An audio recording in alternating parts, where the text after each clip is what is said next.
Today on Alaskan Ballistics, should you have a suppressor or a muzzle brake? A lot of things to think about. Stay tuned.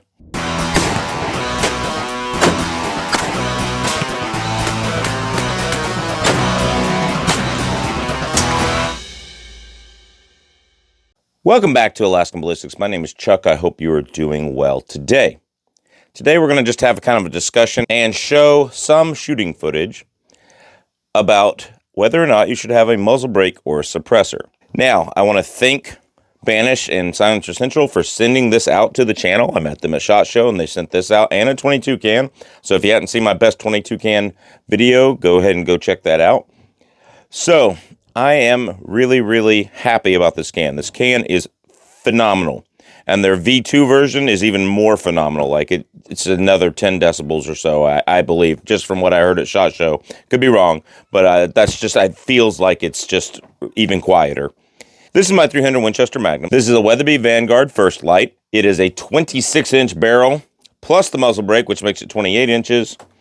And it is a thin profile barrel, and it's fluted. So I get a lot of barrel whip. And accuracy was not exactly what I was looking for in a rifle, but it was lightweight. It still is lightweight. And especially with the muzzle brake on there, I've had to grip the muzzle brake a few times. I'm going to have to get me a touch-up pin. But the muzzle brake on there, it really just does not kick. This muzzle brake really takes out the recoil. Now with that lightweight barrel and no muzzle brake on it at all, just the thread cap, which I initially shot it as, oh yeah, it'll light your shoulder up. It's, it'll kick you pretty good with that lightweight barrel. But it does a pretty good job with just the muzzle brake. So we added the Banish 30 onto the end. And we wanted to kind of see what the accuracy was. Should we just keep with the Banish 30? Or should we stay with the muzzle brake? And see which one the accuracy was better on. And I think we'll have some interesting conclusions here. So we did shoot all types of ammo. First of all, we shot what was one of the tightest groups of ammo we'd gotten, which is the 190 grain Accubon long range. This is loaded out to fit my chamber, of course. And this is brand new Nosler brass. And we are using H4831SC. And a max charge, and we're getting in the 2900s, I believe. No, excuse me. In this one, we are using Reloader 22, and we are getting in the high 2900s with the suppressor and low 2900s without the suppressor. So the suppressor added 30 to 40 feet per second, which was pretty good. That's always a good thing to have another 30, 40 feet per second most of the time.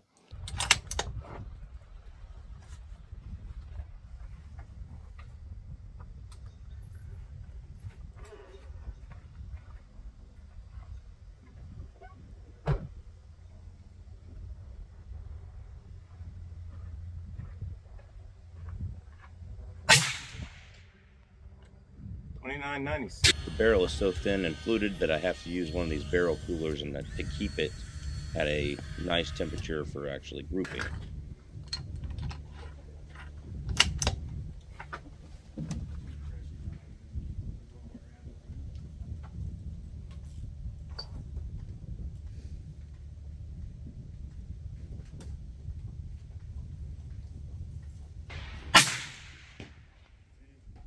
Not bad. Okay, not bad. 190 grain ABLRs. This is my third shot. My first two shots I didn't have the microphone on. Sorry. So 190 grain ABLRs. We're getting high 2900s. Not bad for 190 grain. It was 2920s without the suppressor. So we got the Banish suppressor on here.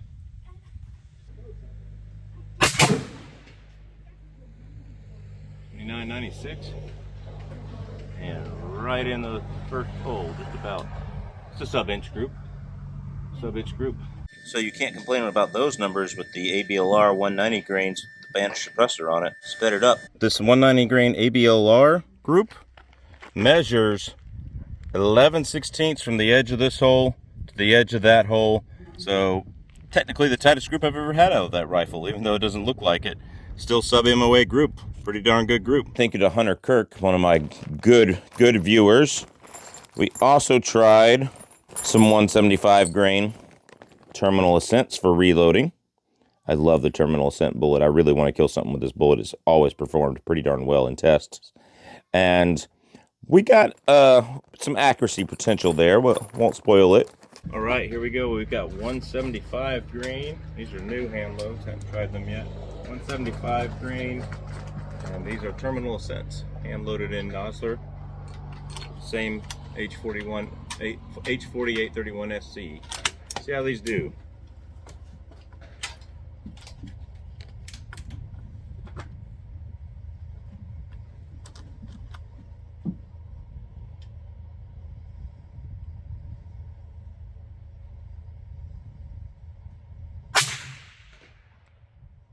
Oh, right on the bullseye. So let's put the, they're going 3008 was what we got read on the chronograph. Not too shabby.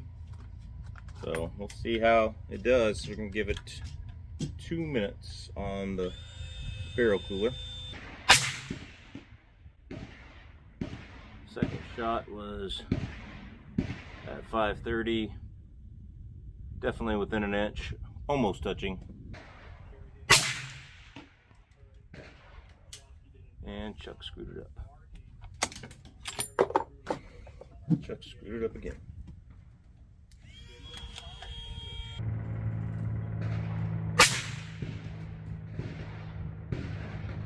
That would have made it a great group. 3019.3.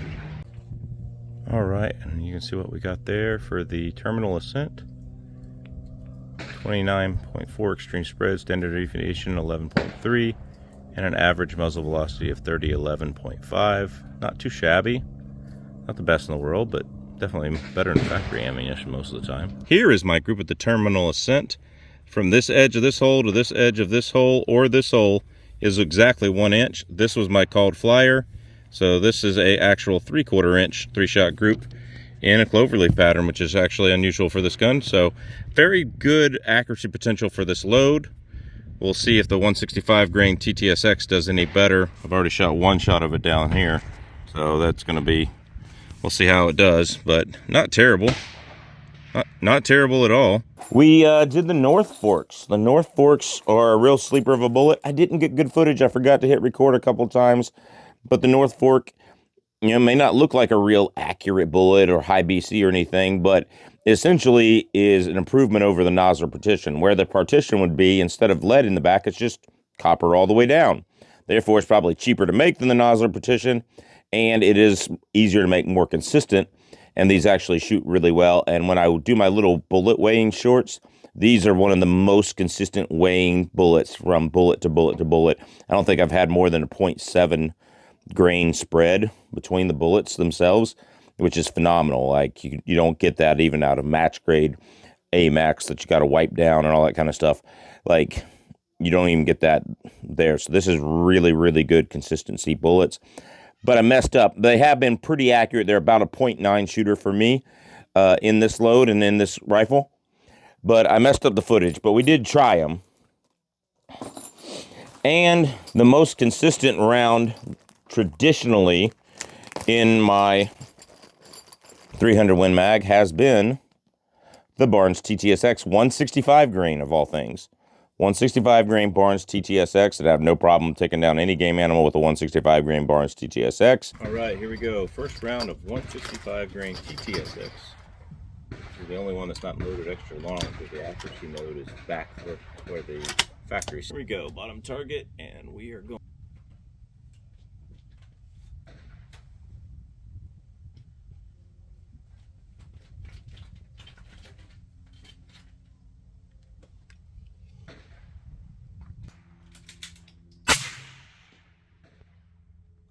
Right in the red on the bullseye, 32-31. Not too shabby.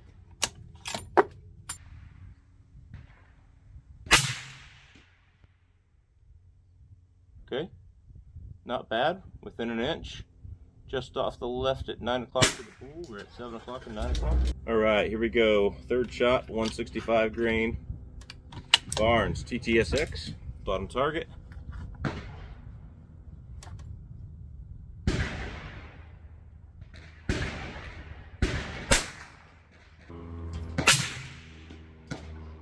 was right smack dab in the middle. I didn't shoot like that the first time. So I noticed as the day went on that my groups got wider and wider and wider, and I was flinching more, and we'll talk about more of that in a minute. So like the North Forks, the 165 grain TTSX, I forgot to actually take footage of the target, but it was a 1.2 inch group, 1.3 inch group. Again, it opened up with a group that had been consistent, but I think that was me flinching because all day the recoil was starting to be more and more. This is the 165 grain Barnes TTSX. A little bit worse than what I like, but it is one of my consistently more accurate loads in this gun. So I think I'm going to switch to those 190 grains. All right, so the final conclusion. Should I stay with this muzzle brake, or should I put the Banish 30 on there? Well, I am hunting with the Banish 30 this season because I got it sighted in with those 190 grains that shot, 11/16 of an inch, just under 3/4. The tightest group this rifle has ever shot was with this Banish.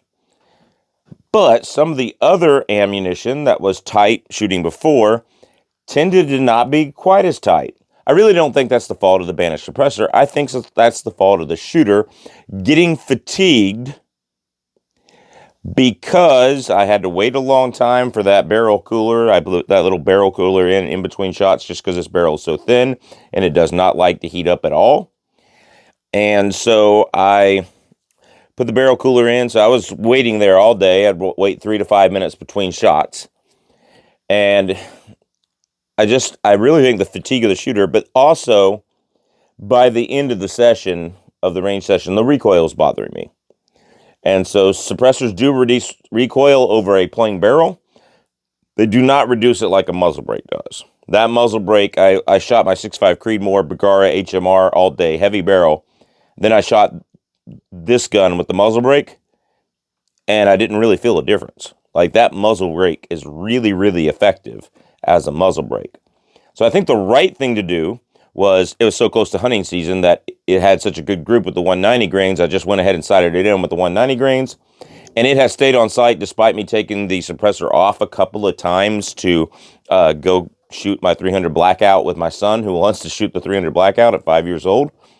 So I think the suppressor, amazing and awesome. But I think at the end of the day, the right choice for this rifle, for this ammo, for this rifle being so picky, is the muzzle brake. Now, that also brings up a couple of things about hunting with a suppressor. I was up on the North Slope with my 7mm Remington Magnum. It's not a threaded barrel, so obviously no suppressor on there. I was shooting away from camp, which is obviously you want to shoot in a safe direction. And my buddy was in camp, and on his way walking back, he had actually seen the herd of caribou itself. And if he had not heard my shot, then he wouldn't have known where I was. And he came back to camp, and I was not there, and I had actually moved a half a mile away in 10 minutes. My fat butt had actually traveled that fast, I can't believe it, to get the shot on the caribou that I got this year.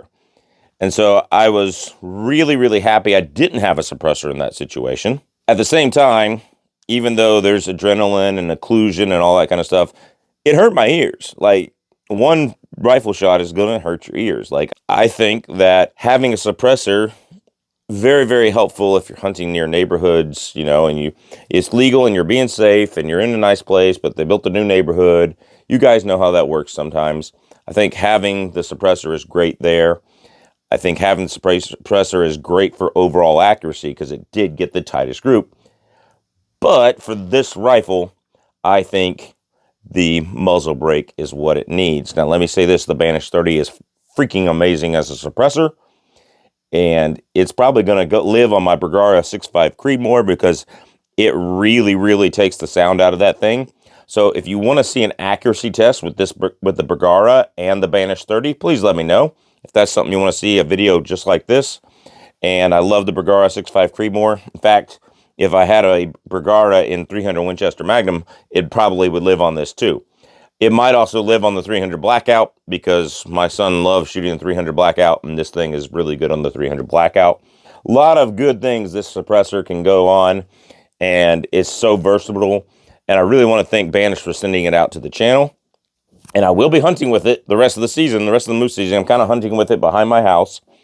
And I just want to reiterate that this is an awesome suppressor, and it really did improve the accuracy, but the shooter's shoulder's gotta do something as well. So, in conclusion, this season, suppressor, next season, muzzle brake. Y'all let me know what you think in the comments below. Don't forget to check us out on Instagram, MeWe. We're at The Real Alaskan Ballistics on Instagram. MeWe is just Alaskan Ballistics. We are at AK Ballistics on Twitter X, AK Ballistics. You can find all of our stuff there. We post all of our goodies that we can't post on YouTube over there. We're also on Arms Directory. We are also on the True Social. We're on Gab. So check us out all those places, guys. God bless. Take care. We'll see you at the range. Godspeed and good hunting to all of y'all.